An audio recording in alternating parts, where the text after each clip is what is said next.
बोलेंगे? बोलिए क्या? अरे यही सब चुनाव का कौन बीस, महागठबंधन की, एनडीए या प्रशांत किशोर, क्या देख रहे हैं?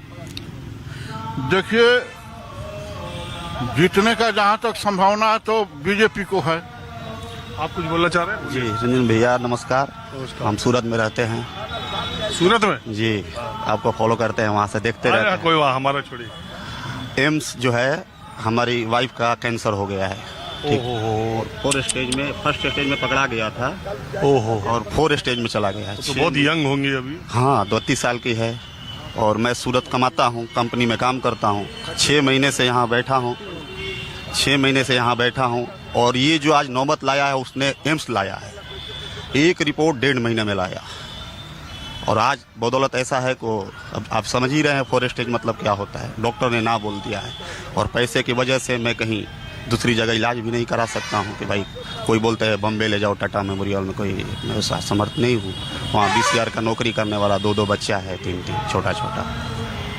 क्या करे, ऐसा नौबत हमारा आ गया। एम्स दिल्ली की नहीं, पटना एम्स। ऐसा नौबत हमको खड़ा कर दिया है, एम्स ने ही खड़ा किया है। 1.5 महीने में रिपोर्ट डाला और फर्स्ट स्टेज में पकड़ा गया था रंजन भैया, और उसने 4 स्टेज कर दिया। और अभी क्या हालात है? हालात कीमो चालू है। तो वहाँ टाइमली इलाज होता है? कुछ नहीं होता है वहाँ, एकदम बेकार है। आप एक बार वहाँ जाकर देखिए ना, वहाँ क्या स्थिति है। बहुत मतलब मार रहा है आदमी को, पब्लिक मर रहा है वहाँ पर, ऐसी स्थिति है। मैंने वहाँ जांच में पूछा उससे कि भाई आप इतना लेट क्यों रिपोर्ट दे रहे हैं? तो बोल रहे हैं 2 मशीन है, आपको कराना है कराई, नहीं कराना है जाओ। ऐसे तो बात करता है वहाँ पर। भाग से आप यहाँ मिल गए मेरे से, तो मैं बोला रंजन भैया दिख गए। सूरत में इनको आज 10 साल से कर रहा हूँ, माहौल के यूट्यूब पर भी देखता हूँ। देश में देखिए, एक तो कैंसर के मामले भी बढ़ रहे हैं और अस्पतालों की, जो सरकारी अस्पतालों की जो व्यवस्था है, मैं हमेशा ये बात कहता हूँ, आप तभी तक सरकारों में फर्क, नेताओं में फर्क, सिस्टम में फर्क, आप तभी तक इसकी बात करते हैं जब तक सरकारी सिस्टम से आपका सामना नहीं पड़ता है। आपका अपना काम जब सरकारी व्यवस्था में पड़ता है, तब समझ में आता है कि इतने सालों में, आजादी के बाद, इतनी सरकारों के बदलने के बाद सच में क्या बदला है और आम आदमी के लिए क्या व्यवस्था है। आप कहाँ से हैं? जी, बक्सर से। बताइए, आप अपनी राय दीजिए। ये हमारे कांग्रेस के भाई साहब थे, आरजेडी के भाई साहब। हाँ, ये लोग बैठे हुए थे। ये लोग 90 का दशक लाना चाहते हैं बिहार में, लेकिन बिहार में बीजेपी की और नीतीश जी की सरकार एकदम लबालब है। ये इंडिया सरकार को कोई पूछने नहीं वाला है। ये लोग देख रहे हैं, हल्कान होकर गाली देना चालू कर दिए हैं। गाली देना एक संवैधानिक पद पर, एक विश्व के सबसे बड़े लोकतंत्र के प्रधानमंत्री की माँ को गाली दे रहे हैं, जो कि माँ है नहीं अभी। अब ये लोग चाहते हैं कि गाली गलौज करके फिर वही लाना है। अच्छा, बीजेपी के बड़े बड़े नेता, मैं नाम नहीं लेना चाहता हूँ, उन्होंने भी तो ये तो देखिए, प्रधानमंत्री की माँ के बारे में या किसी की भी माँ के बारे में जो बातें कही गई वो नाकाबिले बर्दाश्त है। उसकी जितनी निंदा की जाए कम है, और ऐसे आदमियों को ऐसी सजा देनी चाहिए ताकि आगे आने वाला कोई और आदमी किसी के लिए इस तरह की भाषा का इस्तेमाल न कर सके। लेकिन राजनीति में भाषाई स्तर और मर्यादा गिराने में किसी पार्टी ने कोई कोर कसर छोड़ी नहीं है। उसमें बीजेपी के लोग, मैं नाम नहीं लेना चाहता और कहेंगे तो ले भी लूं, कि प्रधानमंत्री तक ने कई बार ऐसी भाषाओं का प्रयोग किया है जो एक प्रधानमंत्री को नहीं करना चाहिए, बिल्कुल नहीं करना चाहिए, लेकिन उन्होंने किया है। और चुनाव में तो कोई सवाल ही नहीं, वो क्या क्या कह चुके हैं, मैं वो शब्द अपने मुंह पे लाना भी नहीं चाहता। तो ये दोनों तरफ से, लेकिन ये जो घटना घटी दरभंगा वाली, ये तो नाक काबिल, मैं क्या कह रहा हूँ, इसकी तो जितनी निंदा की जाए और सजा भी मिलनी चाहिए।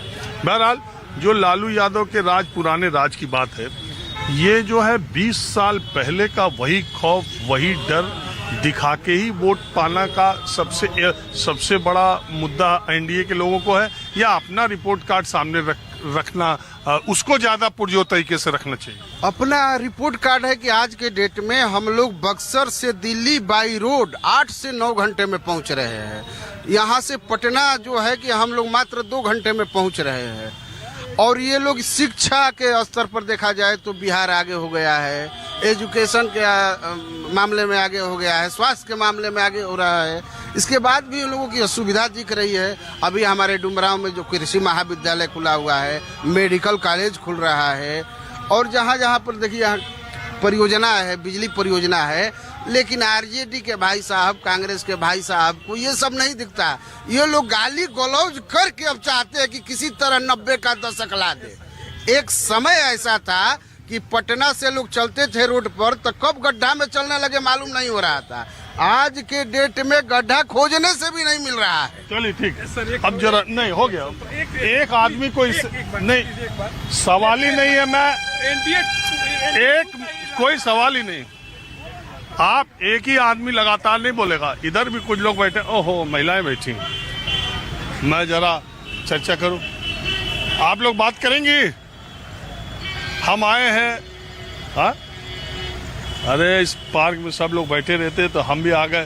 तो अभी तो उधर बात कर रहे थे पुरुष लोग, तो हम आए जानने के लिए कि बिहार की महिलाओं के हिसाब से बिहार के लिए सबसे अच्छा नेता कौन है?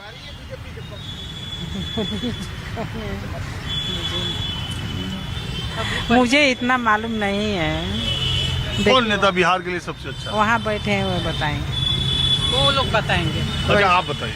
नहीं, अभी हम तो इधर रहते नहीं है ना, हम बम्बई रहते हैं। हाँ? बम्बे रहते हैं। है तो बिहार की ना? हाँ, बिहार के हैं। तो बिहार के हिसाब से बिहार का सबसे अच्छा नेता कौन है? अभी हमको उतना जानकारी इधर के नहीं है।